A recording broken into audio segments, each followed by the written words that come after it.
आप सबको और आपके माध्यम से जो लोग ये प्रेस वार्ता देख रहे हैं मकर संक्रांति की, और देश के तमाम हिस्सों में जो आज खेती और सूर्य के उत्तरायण के आने में पर्व मनाए जा रहे हैं, उनकी बहुत बहुत बहुत बधाई और शुभकामनाएं। दिल्ली को देश का दिल कहा जाता है और दिल्ली दिल वालों की है। दिल्ली वो है जिसने हम में से बहुत लोगों को पहचान दी। हम कहीं से भी आए, मैं उत्तर प्रदेश से हूँ, भाई राजस्थान से हैं, आप में से तमाम लोग छोटे शहरों से आए बड़े ख्वाब लेकर, और दिल्ली ने आपको पहचान दी, दिल्ली ने आपको एक मुकाम दिया, दिल्ली ने जिंदगी के नए आयाम दिए। तो दिल्ली को दिलवालों की ऐसे ही नहीं कहा गया है। लेकिन पिछले 11 सालों में हमारी दिल्ली चप्पे चप्पे पर रक्त रंजित है। हमारी दिल्ली में अपराध बेधड़क बढ़ता जा रहा है और पिछले 11 सालों में यह मुद्दा ही नहीं बन रहा है। एक सरकार है जिससे अपराध की बात करो तो वो पलट के कहती है हमारे पास पुलिस ही नहीं है। एक दूसरे आका है जो दिल्ली राष्ट्र की, केंद्र की सरकार चला रहे हैं, जिनके अधीन दिल्ली पुलिस है, उनको फर्क ही नहीं पड़ता है, क्योंकि दिल्ली पुलिस का सारा काम आप जैसे मूर्धन्य पत्रकारों को सच बोलने पर सजा देना है। दिल्ली पुलिस का काम है सड़कों को खोदकर कीले गड़वाना अगर किसान देश आना चाहे। दिल्ली का काम है अगर आंगनवाड़ी और आशा बहुएं सड़कों पर उतरे उन पर लाठियां बरसाना। दिल्ली का काम है, दिल्ली पुलिस का काम है युवा अगर अपने हक की बात करे, अपनी नौकरियों की बात करे, तो उन पर कड़कड़ाती हुई सर्दी में वाटर कैनन बरसाना। तो दिल्ली पुलिस को यहां पर बेधड़क बढ़ते अपराध से कोई मतलब ही नहीं है। और मैं आग्रह करती हूं कि इस ग्राफिक को आप लोग थोड़ा ध्यान से देखिए।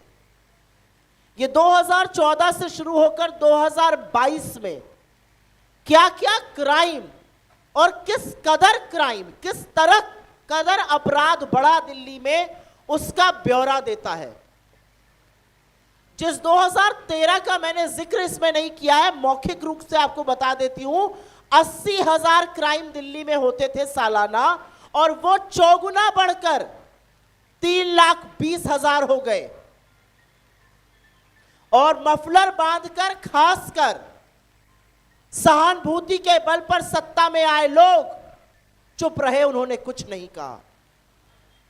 और जो लोग 26 साल बाद दिल्ली को लेकर जागे हैं, वो बेधड़क इस क्राइम को उन्होंने बढ़ने दिया, और उन्होंने इसको खत्म करने के लिए, इसको कंट्रोल करने के लिए नील बटा सन्नाटा प्रयास किए।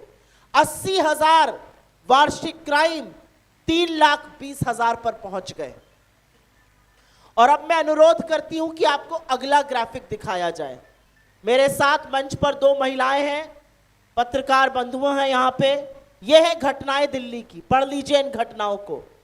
2014 से 24 तक 18,285 हत्याएं, 7,000 के करीब हत्याओं का प्रयास, चोरी के मामले, और अभी मैं आपको क्रमवार तरीके से देश का औसत और दिल्ली का औसत भी बताऊंगी। चोरी के मामले 19,20,000 चोरियां हो रही है दिल्ली में। और चोरी अमीरों के यहां नहीं होती है, चोरी मध्यम वर्ग और गरीब लोगों के यहां होती है। यह असलियत है। और अब मैं बात करना चाहती हूं महिला अपराध की। आपके सामने 17,956 बलात्कार के मामले, लेकिन असलियत यह है हर घंटे 2 महिलाओं के खिलाफ दिल्ली में अपराध हो रहा है। हर घंटे दिन के 40 अपराध महिलाओं के खिलाफ हो रहे हैं। ये आंकड़े हम अपने घर से लेकर नहीं आए हैं, ये कांग्रेस के रिसर्च डिपार्टमेंट ने तैयार नहीं किया है, ये आंकड़ा एनसीआरबी का है। और इस आंकड़े का बेसिस है जो असलियत हमने आपको बताई। 40 अपराध दिन के 24 घंटे में दिल्ली की महिलाओं के साथ होते हैं, 2 हर घंटे। लेकिन क्या आपने आम आदमी पार्टी को इसके बारे में बात करते सुना? क्या आपने दिल्ली पुलिस को, दिल्ली की केंद्र सरकार को इसके बारे में बात करते हुए सुना? दिल्ली दहल गई, एक छोटी सी दलित बच्ची के साथ दुष्कर्म हुआ, आप के मुंह पर ताला बंधा रहा और केंद्र की अमित शाह की सरकार को यह ज्यादा चिंता थी कि लोकसभा के सांसद और लोकसभा में नेता प्रतिपक्ष राहुल गांधी वहां गए, उनका ट्विटर अकाउंट बंद कराने में उन्होंने ज्यादा समय खर्च किया, उनको उस बच्ची की चिंता नहीं थी। हर घंटे 2 बेटियां दिल्ली के अपराध का शिकार हो रही हैं, लेकिन आम आदमी पार्टी और बीजेपी की जुगलबंदी उस पर कुछ नहीं बोल रही है। 11 साल से आपकी सरकार है, हर बार आप केंद्र से भिड़ते हैं अगर आपके स्वार्थ का कोई मामला हो, लेकिन जब दिल्ली की बेटियों की, दिल्ली के लोगों की, क्राइम की, बच्चों की बात आती है, आप चुप हो जाते हैं। और अमित शाह और नरेंद्र मोदी बड़ी बड़ी बातें छानते हैं, बड़ी बड़ी जलेबियां बनाते हैं, दिल्ली में होता क्राइम उनको दिखता नहीं है। और अब आपको मैं क्रमवार तरीके से आपकी जानकारी के लिए, जिसको हम साझा भी करेंगे, ये पूरा नोट पढ़ देती हूं। दिल्ली में हर साल 6000 के करीब किडनैपिंग और अबडक्शन के मामले हो रहे हैं। दिल्ली में बच्चों के खिलाफ होने वाला अपराध हिंदुस्तान में सबसे ज्यादा है, 8080। दिल्ली में करीब करीब 85,000 महिलाओं के खिलाफ अपराध के मामले लंबित हैं और जो पेंडेंसी रेट है वो देश में सबसे ज्यादा 97% से ऊपर है। दिल्ली जैसे छोटे राज्य में हर साल 4,30,000 लोग अपराध का शिकार हो रहे हैं और यह चुनावी मुद्दा नहीं है। इस पर नहीं भिड़ते अरविंद केजरीवाल और भारतीय जनता पार्टी। इसको बोल दो तो जुगलबंदी होने लगती है, डुएट गाने लगते हैं। जब अपना मामला आएगा तो एलजी के यहां जाकर पैर पसार आप बड़ी बड़ी बातें करते हैं, तब आप धरना देने का ढोंग करते हैं। लेकिन जब महिलाओं का, बच्चों का, आम जन की सुरक्षा का मामला आएगा तो आपके मुंह पर ताला लग जाता है। क्यों? क्या महिलाओं का सम्मान, क्या महिलाओं की सुरक्षा, क्या बच्चों की सुरक्षा आपकी जिम्मेदारी नहीं है? किस मुंह से अमित शाह जी और किस मुंह से नरेंद्र मोदी जी दिल्ली में प्रचार करने उतरे हैं? 26 साल दिल्ली ने बाहर रखा है, फिर खदेड़े जाएंगे, क्योंकि दिल्ली समझती है कि आपकी देखरेख में, आपकी छत्र छाया में दिल्ली अपराध की कैपिटल बनी हुई है।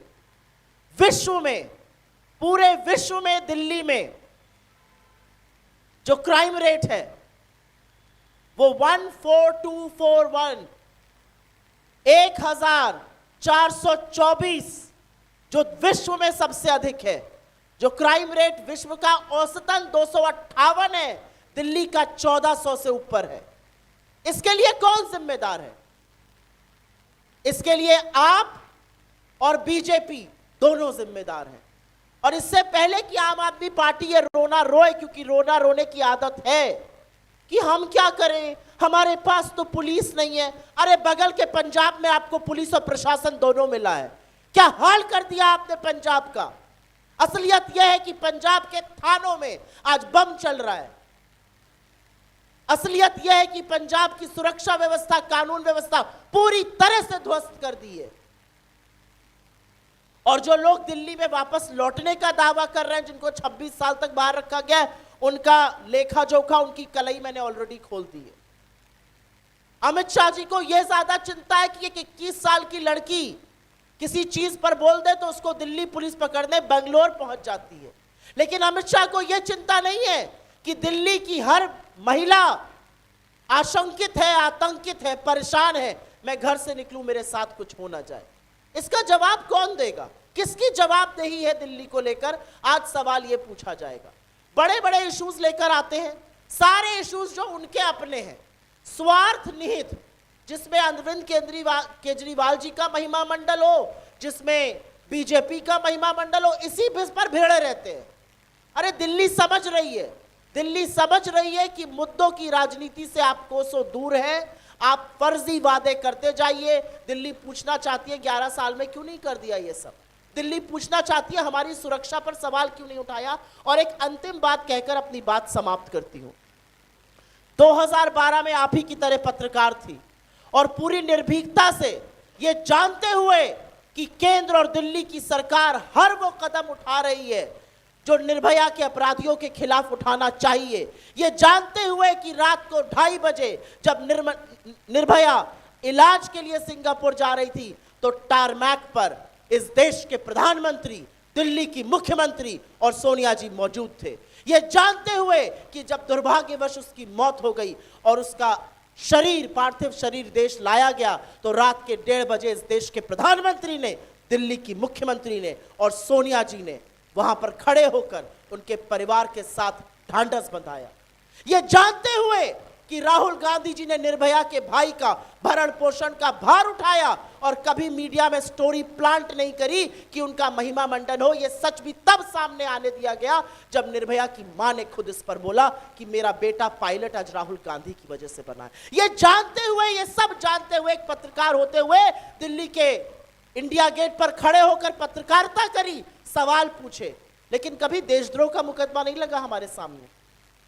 और अपने इर्द गिर्द बीजेपी वालों को देखा, अपने इर्द गिर्द आप वालों को देखा, लेकिन पिछले 11 साल से एक बार भी ना एक बीजेपी के मुंह से चू निकली, ना एक आपके मुंह से शब्द निकला और बेधड़क अपराध बढ़ता रहा। जो गुना अपराध राष्ट्र की राजधानी दिल्ली में जो 80,000 होता था 2013 में, वो 3,20,000 पार कर गया और इनमें से किसी के कान पर जू नहीं रहेंगी। आज सवाल यह है कि दिल्ली अपराध को बेधड़क होने पर, अपनी सुरक्षा पर आशंकित रहेगी या एक बड़ा फैसला करेगी। और जहां जहां हम जा रहे हैं स्पष्ट दिख रहा है कि दिल्ली ने बदलाव का, दिल्ली ने बड़े फैसले का मन बना लिया है।